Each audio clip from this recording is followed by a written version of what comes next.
CBSEৰ দশম শ্ৰেণীৰ চূড়ান্ত পৰীক্ষাত 94.2% উজ্জ্বলিল যোৰহাটৰ ঢেকীয়াখোৱাৰ অংকিতা।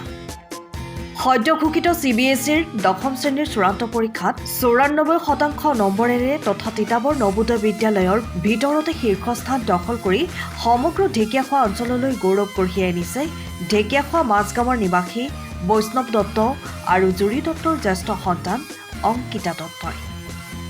সামান্য ব্যৱসায়ৰ জৰিয়তে অভিভাৱকে 15 নং ঢেকীয়াখোৱা বিদ্যালয়ত 5ম শ্ৰেণীলৈকে অধ্যয়ন কৰাৰ পৰৱৰ্তী সময়ত নবোদয় বিদ্যালয়ত নামভৰ্তি কৰালৈকে অলেখ ত্যাগ স্বীকাৰ কৰাৰ ফলাফল আজি লাভ কৰি আনন্দিত হৈ পৰিছে তেওঁলোকৰ লগতে অঞ্চলবাসী। উল্লেখযোগ্য যে একাদশ আৰু দ্বাদশ শ্ৰেণী বিজ্ঞান শাখাত অধ্যয়ন কৰি অনাগত দিনত এগৰাকী প্ৰবক্তা হোৱাৰ আশা কৃতিমান ছাত্ৰী অংকিতা দত্তৰ। সেয়ে অনাগত দিনত যাতে ছাত্ৰীগৰাকী সফল হ'ব পাৰে তাৰ বাবে সকলো ৰাইজৰে আশীৰ্বাদ বিচাৰিছে পিতৃ মাতৃৰ লগতে শুভাকাংক্ষীসকলে। দশম শ্ৰেণীৰ মেট্ৰিক পৰীক্ষাত 94% উত্তীৰ্ণ হৈছোঁ আৰু মা পাপাহঁতে বহুত কষ্ট কৰিছিলে মোৰ পৰীক্ষা পঢ়াৰ কাৰণে আৰু মাহঁতৰ কষ্টৰ ফলাফলতে মই ইমানখিনি কৰিব পাৰিছোঁ। আৰু এতিয়া মই তাতে 15 নং ঢেকীয়াখোৱা বিদ্যালয়ৰ পৰা মই পঢ়ি গৈছিলোঁ আৰু এতিয়া জৱাহৰ নবোদয় বিদ্যালয়তে মই একাদশ আৰু দ্বাদশ শ্ৰেণীটো পঢ়াব বিচাৰোঁ।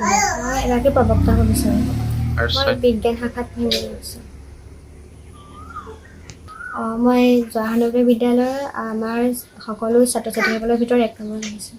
তিতাবৰখন নাই গোটেইকেইখন ধৰি তিতাবৰত টিয়কৰ পৰা বিৰাজ পৰা ৰিপৰ্ট টাইম অৱস্থা। আপুনি ঘৰখনত জাপানী চৌকাত দৰ্জা খিৰিকী গ্ৰিল গেট আদি লগাব বিচাৰে নেকি যিবোৰ দীৰ্ঘদিন অটুট থাকিব তেন্তে পলম নকৰিব আমাৰ বিপণীলৈ আহক। যোৰহাটৰ একমাত্ৰ আমাৰ বিপণীত এনে উন্নত সামগ্ৰী উপলব্ধ। এই মেচিনটোৱে বেণ্ড কৰা হয়, দৰ্জা চৌকাত আৰু উইণ্ডো বনোৱা হয়।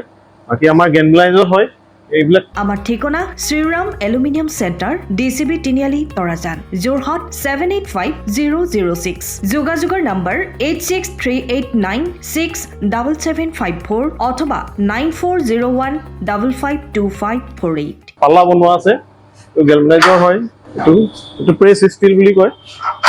গেলভেনাইজৰ উইণ্ডো হয়। ইয়াত ষ্টীলৰ এইবিলাক গ্ৰিল দিয়া আছে, এক্সট্ৰাকে গ্ৰিল প্ৰয়োজন নাই।